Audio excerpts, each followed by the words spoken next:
जहां कायम रहा अंधेरा वर्षों तक, उस बस्तर की धरा पर रोशनी अब बिखरने लगी है। वीर जवानों का शौर्य देख वादियां अब करवट बदलने लगी है। पाला बदला है वक्त ने ऐसा कि दहशत अब खुद दहशत में है। जी हाँ, हम बात कर रहे हैं बस्तर की, उस बस्तर की जहाँ की सुरम्य वादियों में कभी चिड़िया चहचहाया करती थी, जंगली जानवर जंगलों में कुलांचे भरा करते थे। वहाँ के मासूम आदिवासी बहुत ही सहजता के साथ जीवन यापन किया करते थे, अपनी परंपराओं के साथ वो खुशहाल थे। लेकिन वक्त ऐसा आया जब नक्सलियों की नज़र उस मनमोहक बस्तर पर पड़ गया, और वह बस्तर जो अपनी शांति के नाम से जाना जाता रहा है, कभी उस पर दहशतगर्दों का साया पड़ गया।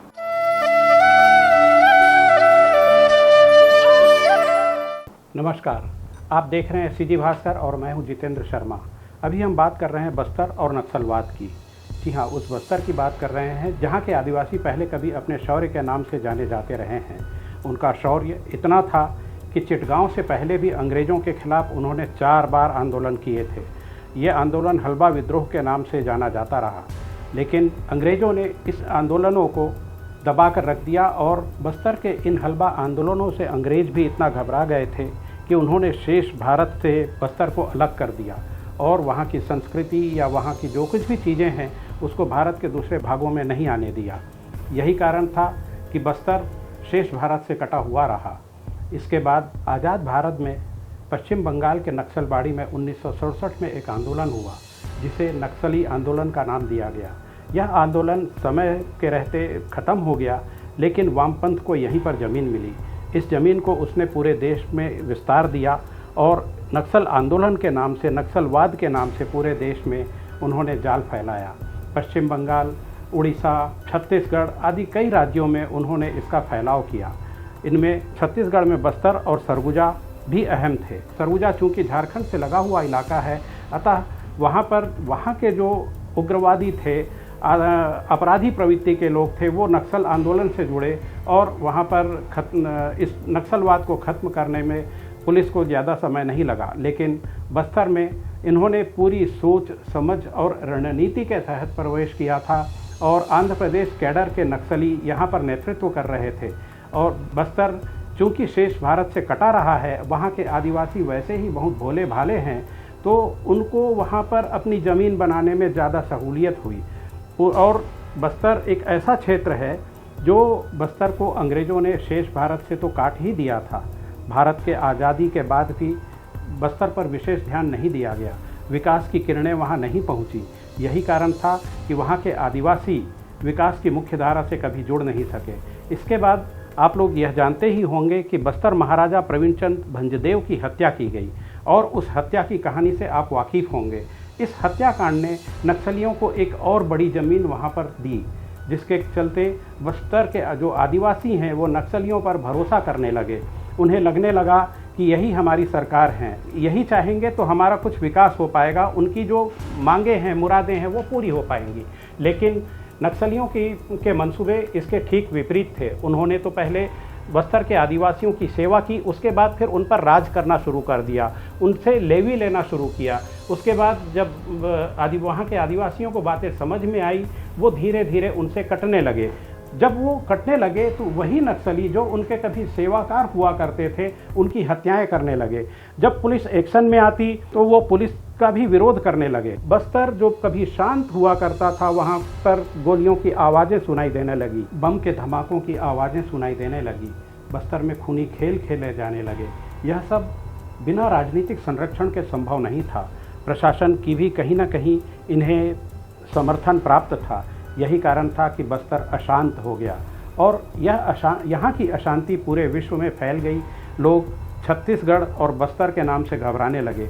यहाँ पर्यटन का यह मुख्य केंद्र बस्तर अब वीरान रहने लगा। बम के धमाके सुनाई देने लगे, पुल पुलिया उड़ाए जाने लगे, टावर तोड़े जाने लगे, विकास के सारे कार्य वहाँ पर रोक दिए गए।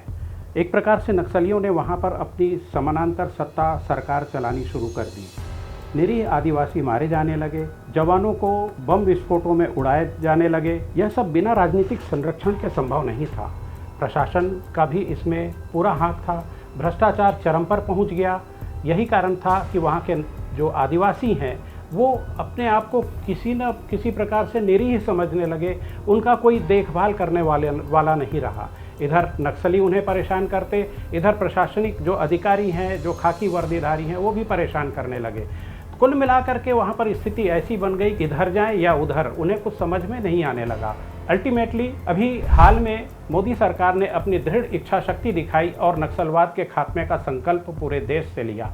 इसका परिणाम यह हुआ कि यहाँ के जो जवान हैं, संयुक्त जो पार्टी है जवानों की, उनका हौसला बढ़ा और परिणाम यह है कि अभी पिछले करीब 2.5 महीने में ही 113 नक्सली यहाँ पर मारे जा चुके हैं जवानों के द्वारा, और उसकी तुलना में हमारे जवान बहुत ही कम शहीद हुए हैं। हालांकि इसके पहले जो नक्सली वारदातें हुई उसमें हमारे बहुत से जवानों को तिरंगों में लपेटकर अपने घर जाना पड़ा। बस्तर में नक्सली हिंसा की जो खबरें हैं वो 2000 के आसपास आनी शुरू हुई थी और फिर उसके बाद ये बढ़ते बढ़ते 2005 के आसपास बहुत चरम पर पहुंच गई। यही कारण था कि वहाँ के जो आदिवासी इन नक्सलियों से परेशान हो गए थे, उन्होंने नक्सलियों के खिलाफ एक बड़ा आंदोलन खड़ा किया जिसे सलवा जुड़ूम नाम दिया गया। सलवा जुड़ूम खड़ा होने के बाद विश्व स्तर पर, जी हाँ, विश्व स्तर पर जो वामपंथी हैं वो इस आंदोलन के खिलाफ खड़े हो गए और कोर्ट में अर्जियां पेश की जाने लगी, संविधान का हवाला दिया जाने लगा। मानव अधिकार के नाम पर जिन लोगों ने सलवा जुड़ूम के बाद हाय तौबा मचाना शुरू किया, वो लोग तब चुप बैठे हुए थे जब हमारे जवान मारे जा रहे थे, बस्तर के निरीह आदिवासी मारे जा रहे थे इन नक्सलियों के हाथों। तब ये चुप थे, शांत थे। लेकिन जब सलवा जुड़ूम का आंदोलन खड़ा हुआ तो यूनिवर्सिटी लेवल में भी जो शिक्षण संस्थाएं हैं, जहां पर बच्चों को शिक्षा दी जानी चाहिए, अच्छी शिक्षा दी जानी चाहिए, राष्ट्रहित की बात होनी चाहिए, वहां पर भी भारत तेरे टुकड़े टुकड़े होंगे जैसे नारे लगाए जाने लगे।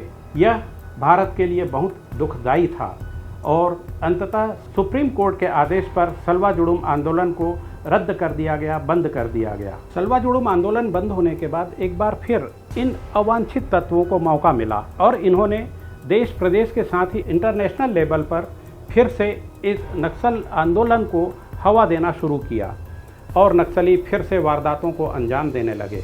जंगलों में, गाँवों में, हर जगह कभी गोलियों की आवाज़ सुनाई देने लगी तो कभी भीषण विस्फोट होने लगे और न केवल वहाँ के ग्रामीण बल्कि पुलिस के जवान भी बड़ी संख्या में मारे जाने लगे नक्सलियों के हाथों। उसके बाद फिर वक्त बदला और नक्सलियों के खिलाफ पुलिस ने ज्वाइंट ऑपरेशन शुरू किया। इस ज्वाइंट ऑपरेशन के बाद एक बार फिर से वहाँ अमन कायम होता दिख रहा है। पश्चात केंद्र की मोदी सरकार, जिसकी पहचान समस्याओं के समाधानकर्ता के रूप में बन रही है, उसने केंद्रीय गृह मंत्री अमित शाह के नेतृत्व में दृढ़ संकल्प लिया और यह प्रतिज्ञा की कि छत्तीसगढ़ ही नहीं पूरे देश से नक्सलवाद को खत्म कर रखेंगे। इसके लिए उन्होंने 31 मार्च 2026 का दिन भी तय कर दिया है और उसी के तहत हमारे जवानों के हौसले बुलंद हैं। वो एक एक कर नक्सलियों को बड़े बड़े मुठभेड़ों में मार गिरा रहे हैं। अभी हाल ही में कांकेर और बीजापुर जिलों में 30 नक्सलियों को हमारे जवानों ने मौत के घाट उतारा है। इसके पहले करीब 2.5 महीने का समय होगा, इस दौरान 113 नक्सली छत्तीसगढ़ में मारे जा चुके हैं और इनमें हमारे जवानों की बहुत अच्छी है। आई होप कि ये वह समय बहुत जल्दी आएगा जब हम कहेंगे आमचो बस्तर, आइए हमारे बस्तर में स्वागत है और पर्यटन की संभावनाएं बहुत ज़्यादा विस्तार ले चुकी होंगी। विकास की जो पगडंडियां हैं वो बड़े बड़े रास्तों में बदल चुके होंगे और हमारा बस्तर फिर से वैसा ही खुशहाल होगा। नमस्कार।